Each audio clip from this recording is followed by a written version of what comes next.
ज्योतिष एक विज्ञान है और इसे गहराई से समझा जाए तो जीवन में बदलाव संभव है। तो आइए मैं करूंगी आपकी हर समस्या का समाधान। नमस्कार, सुस्वागतम, वेलकम। मैं निधि शिमाली आपके अपने इस YouTube चैनल में आप सभी का स्वागत करती हूँ। आज मैं आपके सामने राहु के राशि परिवर्तन की जानकारी लेकर उपस्थित हुई हूँ और अब तक मैंने आपको मेष से लेकर मकर राशि तक राहु के इस राशि परिवर्तन के प्रभावों के बारे में बताया और आज इस वीडियो के माध्यम से मैं आपको कुंभ राशि पर राहु के इस राशि परिवर्तन के होने वाले प्रभाव के बारे में बताऊंगी कि क्या प्रभाव कुंभ राशि पर देखने को मिलेगा। राहु 12 अप्रैल को सुबह 10:36 पर वृषभ राशि से मेष राशि में कृतिका नक्षत्र में प्रवेश करेंगे और लगभग 18 महीने तक वे मेष राशि में विराजमान रहेंगे, यानी 30 अक्टूबर वर्ष 2023 तक वे मेष राशि में ही गोचर भ्रमण करेंगे। ज्योतिष शास्त्र में 9 ग्रहों की भूमिका बताई गई है, जिसमें 7 ग्रह प्रत्यक्ष देखे जाते हैं और 2 ग्रह यानी राहु और केतु को हम छाया ग्रह के रूप में देखते हैं। राहु छाया ग्रह है, साथ में वक्री चाल चलते हुए उल्टा गोचर भ्रमण करते हैं, यानी वृषभ से मेष में प्रवेश कर रहे हैं, उल्टा प्रवेश कर रहे हैं। तो हमेशा राहु वक्री अवस्था में चलते हैं। राहु सूर्य और चंद्र के साथ में ग्रहण दोष का निर्माण भी करते हैं, परंतु यदि आपकी कुंडली में राहु तृतीय, षष्ठम और एकादश भाव में विराजमान हो तो उत्तम परिणाम भी देते हैं। राहु के उच्च और नीच को लेकर विरोधाभास की स्थिति भी बनी हुई है। कुछ आचार्यों का मत है कि राहु कन्या में स्वग्रही, वहीं मिथुन में उच्च के और धनु में नीच के होते हैं। वहीं कुछ अन्य आचार्यों का मत है कि राहु वृषभ में उच्च के और वृश्चिक में नीच के परिणाम देते हैं। राहु के मंगल ग्रह शत्रु, शनि सम और अन्य ग्रहों से मित्रता रहती है। राहु की दृष्टियां शनि के समान ही अच्छी नहीं मानी जाती। पंचम, सप्तम और नवम दृष्टि से राहु उन स्थानों पर दुष्प्रभाव डालते हैं। अब जानते हैं कि राहु कुंभ राशि के लिए क्या परिवर्तन लेकर आए हैं। तो सबसे पहले तो कुंभ राशि वालों को रिलैक्स हो जाना चाहिए। अब तक राहु आपके सुख स्थान में बैठकर आपको बहुत तकलीफें, कष्ट दे रहे थे, क्योंकि राहु कभी भी सुख स्थान में अच्छे रिजल्ट नहीं देते, चाहे वो कोई भी राशि हो। अगर राहु आपकी राशि में सुख स्थान में बैठे हैं तो कई समस्याएं, मान हानि, सम्मान में कमी, माता के स्वास्थ्य को लेकर चिंता, आर्थिक स्थिति, कर्ज की स्थिति खराब करना और कई प्रकार के काम काज में भी परेशानियां, व्यापार बंद हो जाना, व्यापार में नुकसान की स्थितियां ये लेकर आते हैं। और राहु ने आपके जीवन में भी ऐसे ही कुछ प्रभाव डाले होंगे, पर अब आप रिलैक्स हो जाइए, क्योंकि कुंभ राशि वालों के लिए राहु के रिजल्ट बहुत ही अच्छे होने वाले हैं। राहु आपकी राशि से तृतीय स्थान में जाकर बैठे हैं और तृतीय स्थान में राहु के शानदार रिजल्ट देखने को मिलते हैं। मैंने अभी आपको राहु के जो बेसिक नेचर के बारे में बताया, उसमें भी आपको तृतीय, षष्ठम और एकादश स्थान में राहु के उत्तम परिणामों के बारे में बताया है। तो तृतीय स्थान में राहु बहुत ही अच्छे रिजल्ट आपको देंगे, विघ्न दूर होंगे और जो अब तक कामों में अटकाव की स्थितियां चल रही थी, आप बहुत परेशान हो रहे थे, आर्थिक स्थिति फ्लक्चुएशन से भरी हुई थी, भ्रम की स्थिति आपके जीवन में बनी हुई थी, वो सभी स्थितियों से अब आपको मुक्ति मिल जाएगी।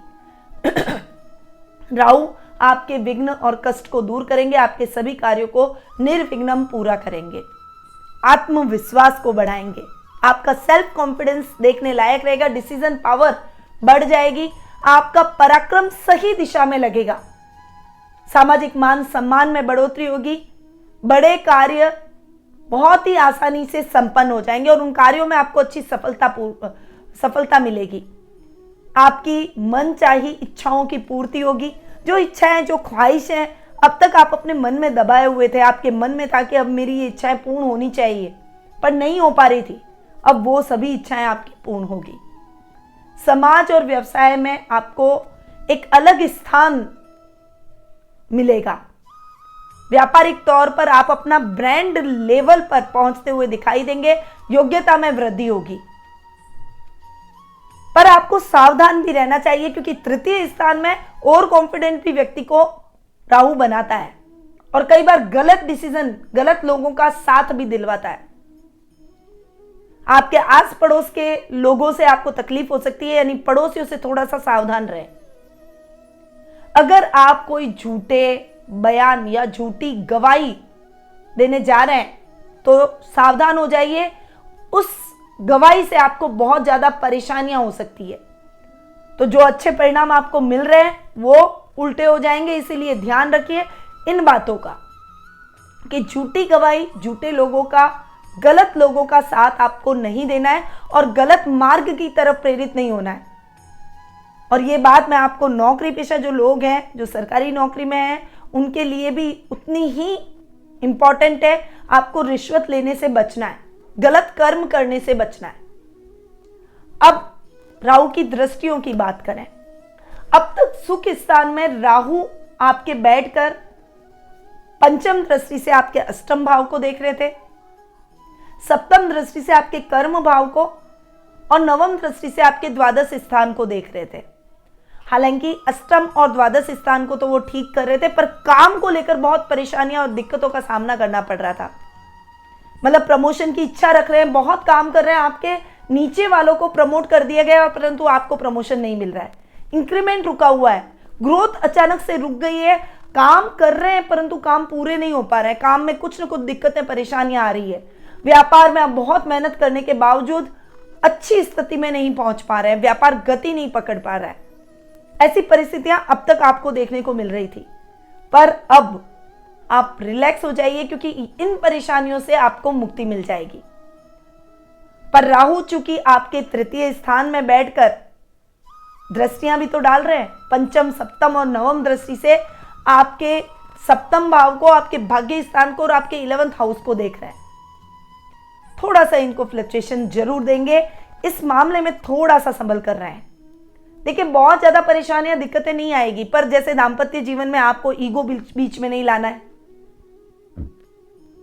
वाद विवाद की स्थितियों को आप दोनों के बीच में लेकर बढ़ाना नहीं है। यानी कई बार ऐसा होता है ना कि हम छोटी सी बातों को बहुत बड़ा बना देते हैं, उनको बहुत बड़ा रूप दे देते हैं। उस छोटी सी बात को छोटे में ही काट दें, उसको बड़ा ना होने दें, तभी आप दाम्पत्य जीवन में दूरियों से बच जाएंगे और दाम्पत्य जीवन सुखमय रहेगा, आप उसका आनंद प्राप्त कर पाएंगे। यही बात व्यापारी वर्ग के लिए, अपने साझेदार के साथ ट्यूनिंग बनाकर चले, छोटी छोटी बातों को लेकर अपने मन में न बैठाएं, और अगर कोई छोटी मोटी मिसअंडरस्टैंडिंग हो गई है तो उसे क्लियर करें, तभी आप साझेदारी में अच्छा व्यापार कर पाएंगे। व्यापार में आ रही दिक्कतें थोड़ी सी कम होगी। अब सप्तम दृष्टि की अगर मैं बात करूं तो सप्तम दृष्टि से आपके भाग्य स्थान को देख रहे हैं, तो थोड़ा सा कहीं कहीं आपके भाग्य को अटकाव की स्थितियां जरूर दिलवाएंगे।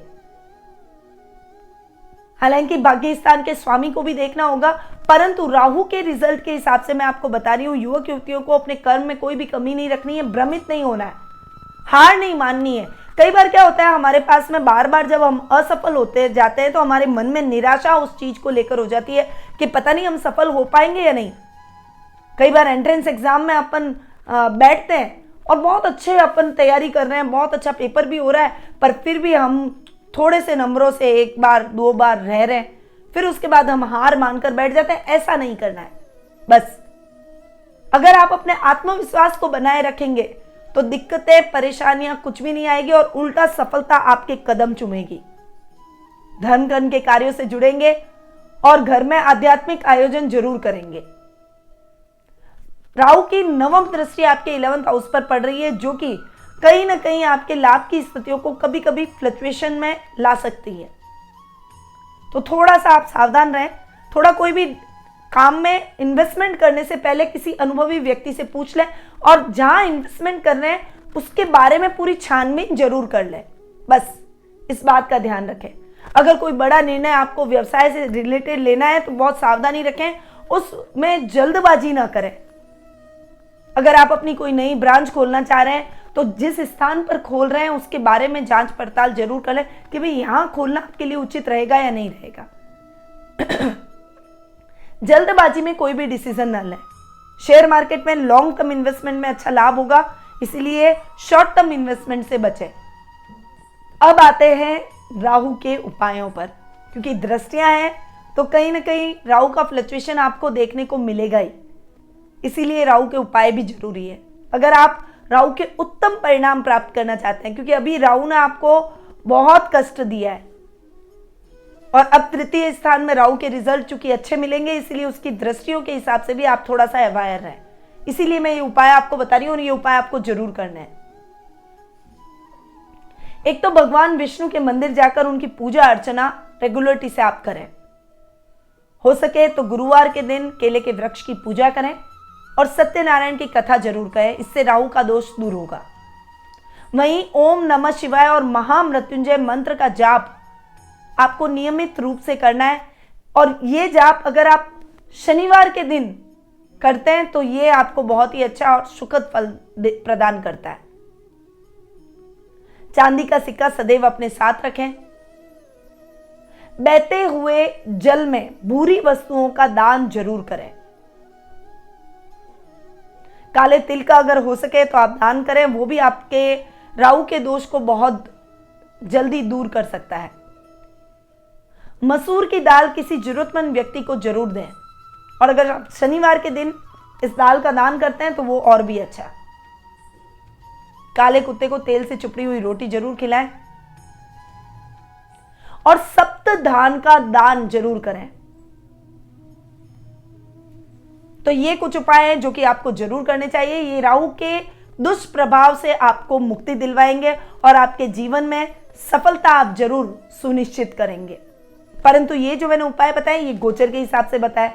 अब अगर आप अपनी जन्म कुंडली और गोचर को मिलाकर अपने जीवन को देखना चाहते हैं, अपने जीवन की समस्याओं का समाधान प्राप्त करना चाहते हैं कि जन्म कुंडली में राहु की पोजीशन क्या है, शनि कहां बैठा है, गुरु की दृष्टियां किस ग्रह पर पड़ रही है, राहु की दृष्टियां कहां पड़ रही है और क्या परिणाम आपको अपनी जन्म कुंडली में देखने को मिल रहे हैं, कौन से ग्रह नीच के और कौन से उच्च के, कौन सी युति आपके लिए अच्छी है और कौन सी युति नहीं। तो अगर आप ये सब जानकारियां प्राप्त करना चाहते हैं तो घर बैठे ही मुझसे कुंडली विश्लेषण का लाभ प्राप्त कर सकते हैं। मैं आपकी कुंडली का पूरा एनालिसिस करूंगी, साथ ही आपके प्रश्नों के उत्तर दूंगी और आपको ऐसे ही कुछ सटीक उपाय बताऊंगी जो कि आपके जीवन में सकारात्मक बदलाव ला सके। तो देर किस बात की, स्क्रीन पे दिए गए नंबरों पर संपर्क कर सकते हैं और अपना अपॉइंटमेंट बुक करवा सकते हैं। अब मैं अपनी वाणी को यहीं विराम देती हूँ। स्वस्थ रहिए, व्यस्त रहिए, मस्त रहिए और हमेशा मुस्कुराते रहिए। जय श्री राधे कृष्ण।